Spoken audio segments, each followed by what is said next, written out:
그러니까 개혁의 본질은 말씀의 원형을 회복하는 데 먼저 개혁의 본질이 있다는 것을 우리가 다 함께 인식을 해야 되겠습니다. 그것이 없는 상태에서의 개혁은 그야말로 뜬구름 잡는 식의 이야기로 끝나고 말 것입니다. 11조의 유래는 창세기 14장에서 아브라함이 소돔과 고모르의 성에 살던 이 조카 롯이 납치되었다는 소리를 듣고 자기 집에 길러던 군사들을 데리고 가서 그 롯을 구출해 오지요.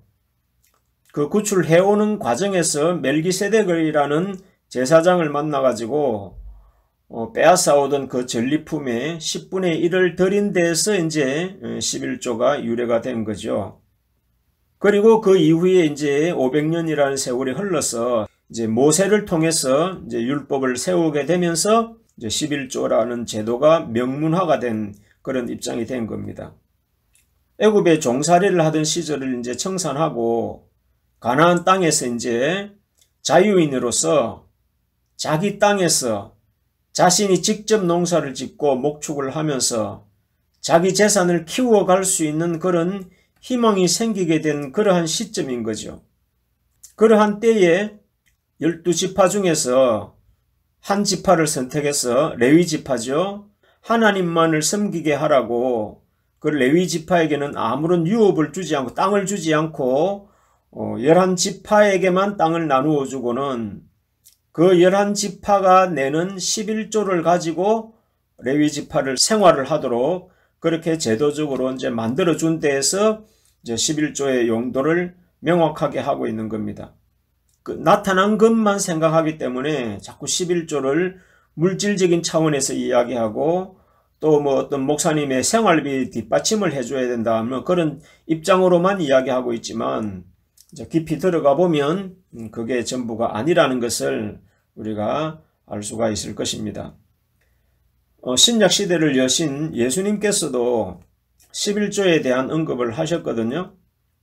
마태 23장을 보시면 11조도 잘 해야 되지만 그보다는 이 11조의 의의와 그 근본적인 정신을 더 잘 지켜야 된다 하고 그렇게 예수님이 강조를 하고 계십니다. 그런 부분들에 대해서 우리가 놓치고 있는 거죠. 여기서 많은 목사님들이 11조 자체만 강조하지 그 11조가 담고 있는 근본적인 정신은 가르쳐지지 않고 있기 때문에 말씀을 11조를 받고 파는 거죠. 그러니 11조 장사꾼이 되었다고 말할 수밖에 없는 것 아니겠습니까? 자, 왜 이런 현상이 생길까요? 그것은 첫째는 목사님들이 이 말씀 11조의 의미에 담긴 깊은 의도를 모르기 때문입니다. 설마 모를까 싶죠.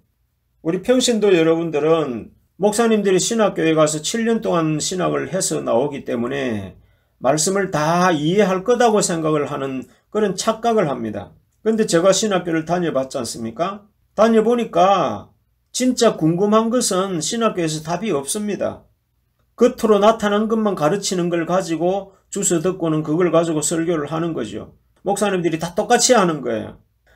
우리가 앞서 율법에서 양과 소를 잡아 제사를 드리는 것이 얼마나 내면적인 하나님의 의도가 깊은지를 우리가 알았지 않습니까?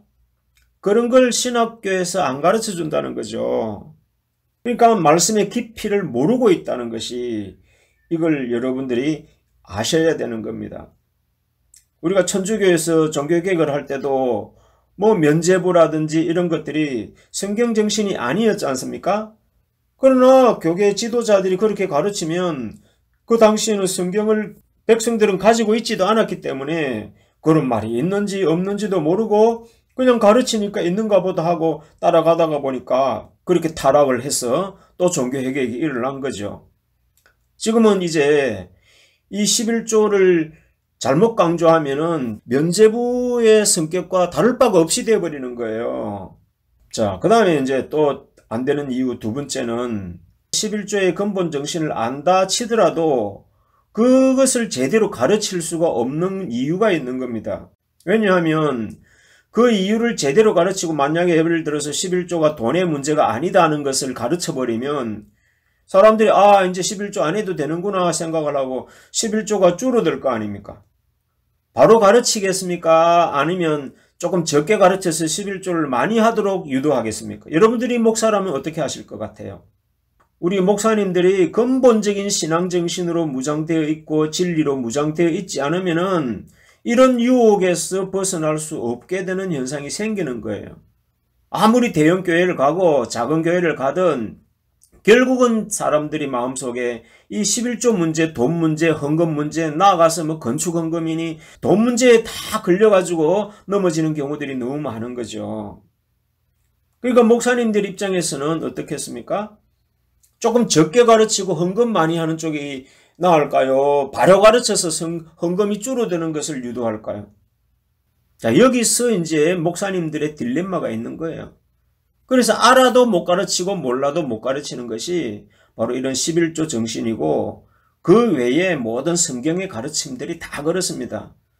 가볍게 가르쳐야 목사님들이 부려먹기가 좋고 교인들 통솔하기가 좋지 깊이 가르쳐 놔버리면은 막 아는 것 가지고 또 따지고 그러면 더 복잡해지니까 안 가르치는 거죠. 우리 일제시대 때 한글도 안 가르치고 문맹인으로 만들어가지고 식민 통치를 하기 쉽도록 가르치듯이 이게 문맹화 정책을 지금 우리 교회들에서도 하고 세상 정치판에서도 사실은 우리 백성들을 그렇게 지금 이끌어가고 있는 것입니다.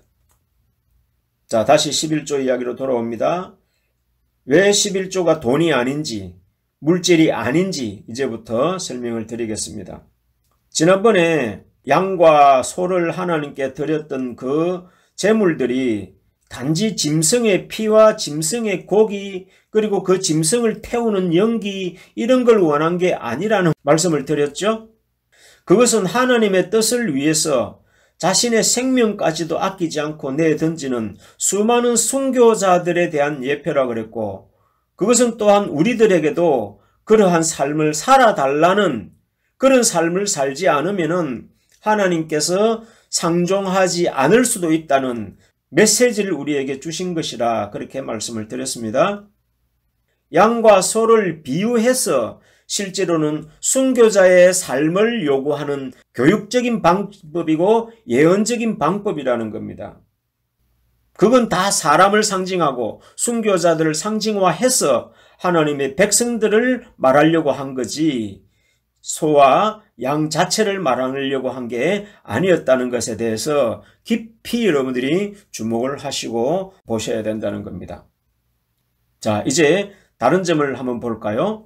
구약의 율법들 중에서 우리가 잘 알고 지키고 있는 추수감사절, 맥추감사절 여러분들 있죠?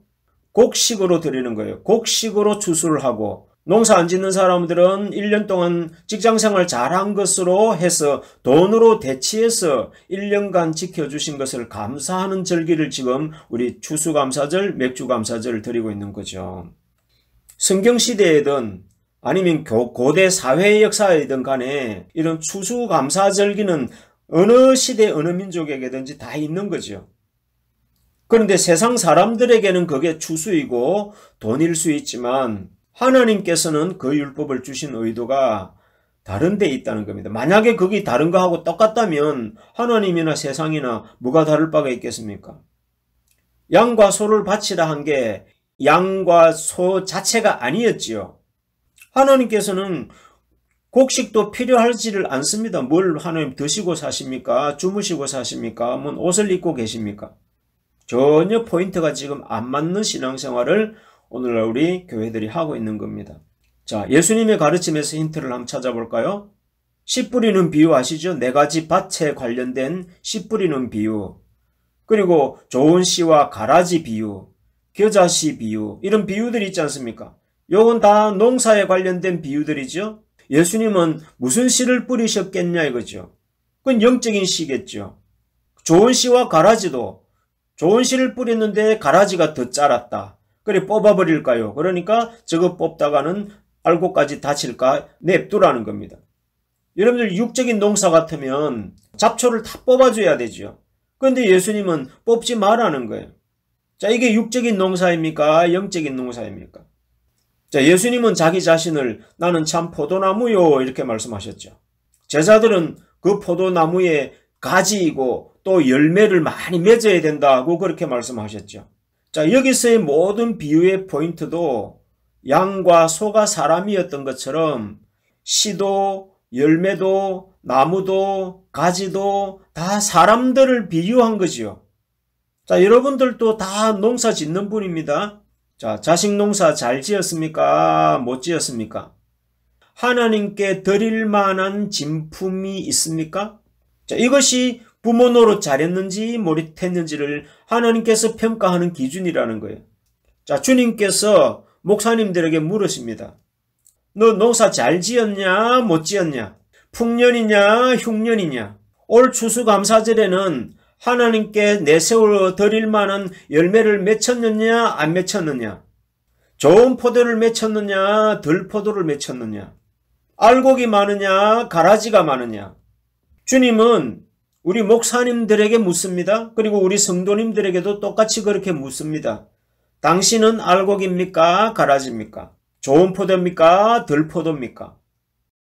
자, 이렇게만 말씀을 드려도 곡식이 아니고 사람을 이야기하는 것이구나, 이런 것을 이해할 수가 있겠죠. 21세기 지금은 시대적으로 우리가 말세라 그러지 않습니까? 말세는 추수 때가 말세다, 세상 끝이다, 이렇게 말합니다. 그럼 세상에서의 추수와 맥추절은 해마다 있지만 하나님의 추수 때는 이 인류 구속사에 단 한 번 있다는 겁니다.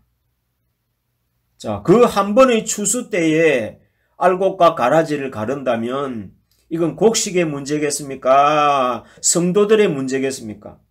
교회의 문제겠습니까? 저 세상 사람들의 문제겠습니까? 자, 이때에 우리가 알곡이 되어 있지 못하면 우리는 불못에 들어가야 됩니다. 불못이 어디입니까? 지옥이지요.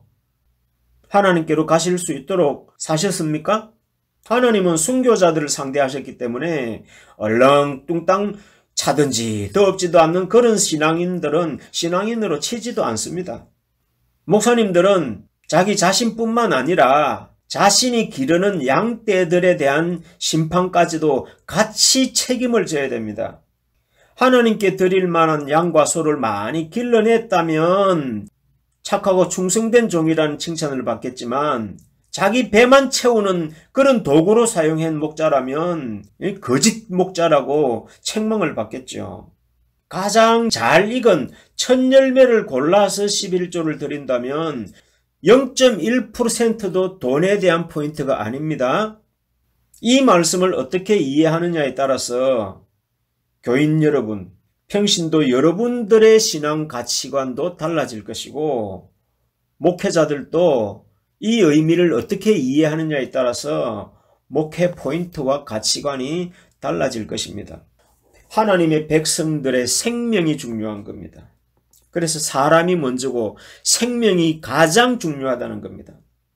그 많은 성도들 중에서 가장 잘 익은 첫 열매에 해당되는 11조를 하나님께 드려야 한다는 것입니다. 그렇게 드리는 사람이 많을수록 그 목회자는 성공한 목회자가 되는 것이고 하나님께 인정받을 만한 그런 목회자가 되는 것입니다.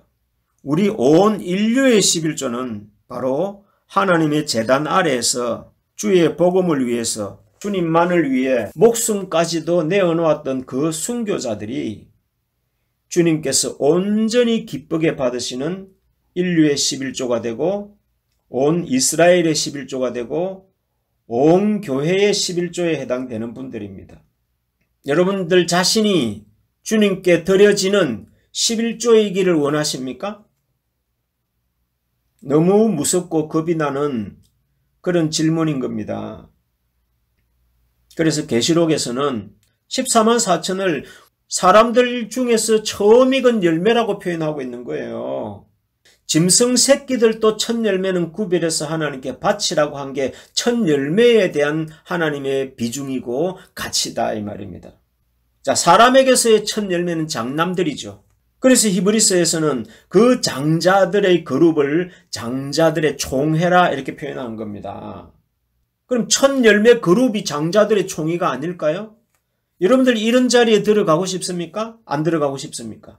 아이고 나는 천국 밑바닥에만 들어가도 좋다. 그렇게 하시겠어요? 그렇게 믿는 사람은요, 저 천국 밑바닥도 못 가게 됩니다. 그럼 아벨부터 예수님 재림 때까지 이 긴긴 6천년의 긴긴 세월 동안에 하나님이 거두시는 첫 열매는 이 14만 4천의 순교자 그룹밖에 없다. 이렇게 보시면 여러분 어떡하실래요? 저 계시록에도 보면 첫 열매, 첫째 부활에 들어가는 사람 외에는 나중에는 또 1000년 후에 또 다시 뭔가 절차가 또 있다 그래 놨습니다.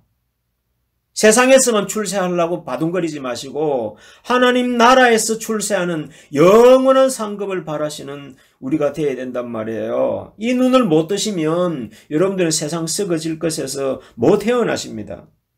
이 이야기들 속에, 이 말씀들 속에 성령이 하나님께서 우리 각자에게 뭘 원하시는지 깊은 감동이 있으시기를 주님의 이름으로 축원드리면서 말씀을 마무리하도록 하겠습니다. 감사합니다.